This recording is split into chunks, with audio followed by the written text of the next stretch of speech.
kasusnya, apakah ada dasarnya, apakah saya nggak tahu. Jadi don't ask me. Dasarnya kan dia diduga mengedarkan. Saya nggak ngerti kasusnya, jangan tanya gue. Bang, tapi Hotman 911 akan membuka peluang untuk membantu. Saya belum tahu, karena saya belum tahu, makanya saya belum ngerti kasus, makanya saya nggak bisa komen. Bang Amar sih pas ada berita dari Pak Menteri itu udah feeling sih, dan udah aku kuatin juga kemarin sebelum dia berangkat. Tapi sebelumnya ada komunikasi nggak sih mungkin sama? Ada. Jadi kan terakhir ketemu Rabu kemarin di Kejaksaan.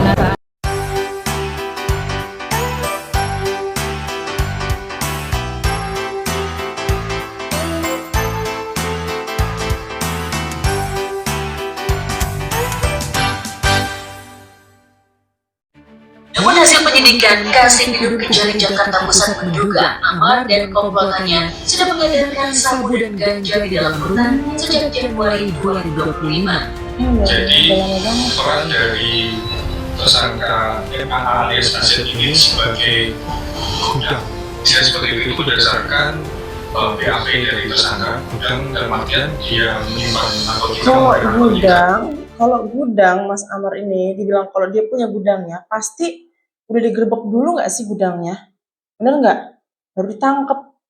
Mungkin selama ini nggak ada. Kalau dia ibaratkan ya dia yang mengelola gitu kan, dia yang menyebarkan, yang mengedarkan, pasti udah nggak langsung ditangkap, pasti langsung ditayangin dong gudang narkobanya, pembuatan dia narkobanya.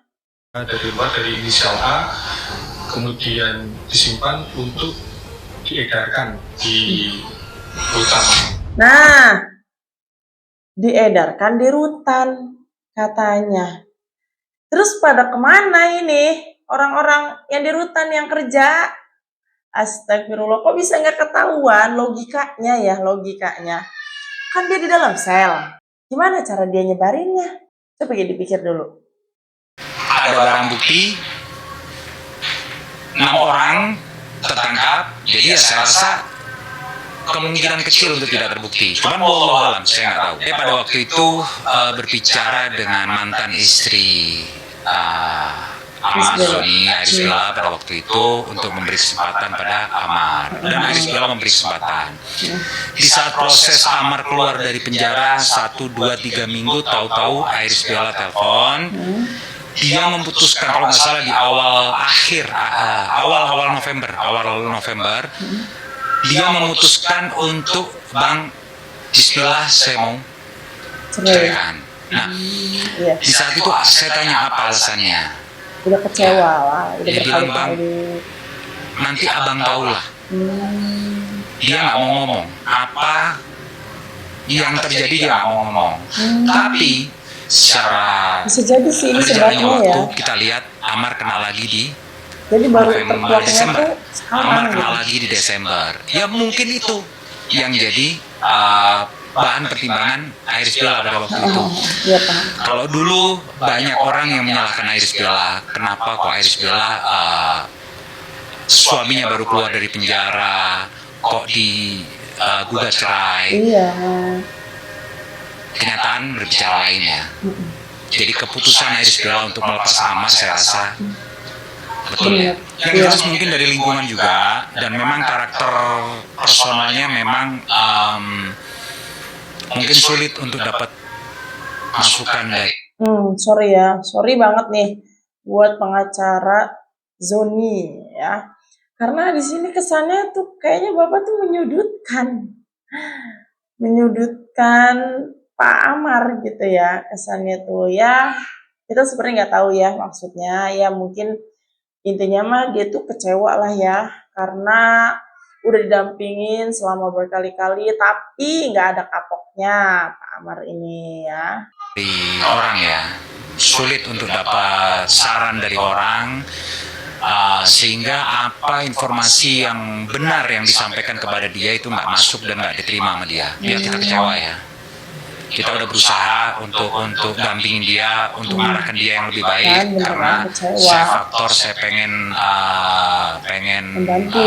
nurutin lah jalan keamanannya Bapak pada waktu itu. Bapak berharap untuk mengarahkan Amar, dan juga Ibel juga minta saya untuk dampingin Amar pada waktu itu, untuk nemenin dia. Tapi kenyataannya ya jujur saya kecewa lah. Tuh kan, intinya pengacara ini kecewa karena udah dibantuin, udah maunya kemana nih Pak Amar nih ya.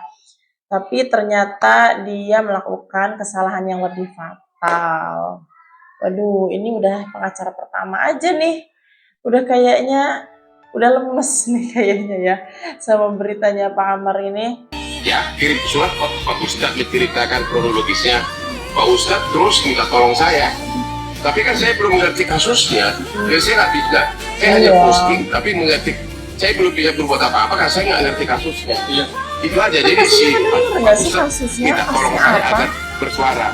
Ya saya bilang, saya hanya bisa dulu hanya sekedar memposting, tapi untuk mengerti substansi saya nggak bisa komen, saya nggak ngerti kasusnya gitu. Saya kan suka seperti si Rasman main gitu. Ya. Tapi kan kasusnya soal ini, Bang. Saya nggak ngerti kasusnya dong Rasmi. Atau Nusa Kambangan. Gua nggak ngerti kasusnya. Apapun gua nggak ngerti kasusnya, gua nggak mau ngomong. Tapi kalau kayak gini dari Ya gua nggak ngerti. Nih, maksa ya. Kan di sini yang wawancara ini maksa banget kan ngejelasin, dikasih tahu, kan pasti Bapak tahu kasus narkoba. Kayak yang nggak mau, kayak yang berusaha, yang berbicara tuh kayaknya duit ya, bener gak sih? Kalau duit yang berbicara, apa karena kasusnya narkoba ya cukup berat ya, makanya nggak mau bantu. Kayaknya banyak yang nggak mau bantu. Aduh kasihan juga sih kalau kayak gini Bang Amar.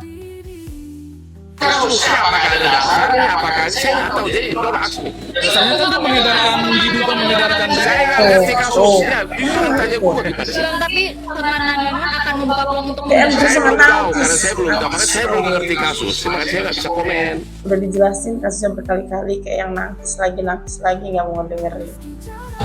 Karena pas ada berita dari Pak Menteri itu udah feeling sih. Udah aku kuatin juga sebelum dirasa. Tapi sebelumnya ada komunikasi nggak sih? Ada kayak ketemu Jumat Rabu kemarin gitu kan. Rabu yang ini, Rabu minggu ini. Udah ini suka banget. Kalau masih tahu kalau Om John ada di sini. Dia bilang kayaknya aku feeling bakal ditinggalin deh. Kalau aku ditinggalin kayak aku. Itu cuma bisa mewakilkan kita jalanin aja sesuai prosedur. Iya benar. Allah permudah persidangan. Mungkin versi aku yang lebih mengamar, aku nggak percaya kalau Amar seperti yang Ya semoga ya, kita semua juga harapannya seperti itu. Semoga tidak melakukan pengedaran Bang Amar itu. Assalamualaikum warahmatullahi wabarakatuh. Di sini saya pengen memberikan info sedikit, bukan info sih sebetulnya ya. Karena kita sama sekali juga belum ada info dari keluarga, juga masih terus follow up tentang keadaan Bang Amar di sana. Ya, saya banyak banget nonton dan scroll TikTok. Alhamdulillah banyak banget yang support Bang Amar. Alhamdulillah teman-teman semuanya, masyarakat semuanya sudah bisa menilai kalau ada yang janggal di dalam kasus ini. Iya benar. Dan yang saya minta terus adalah kita terus sama-sama kawal ya teman-teman ya. Kita kawal supaya ada titik terangnya tentang kasus yang menimpa bangsa ya. Bang Amar yang saya bilang dan saya katakan selalu di depan media adalah pribadi yang baik. Dia menjadi abang yang sangat baik untuk saya. Dan adiksi terhadap narkotika atau narkoba yang dialami abang saya itu memang sudah parah guys ya. Candi. Karena bukan cuma sekali tapi 3 kali, udah 3 kali kena, dan sekarang 4 kali lagi. Yang menurut saya itu apa ya, yang menurut saya itu sebuah kegagalan sistem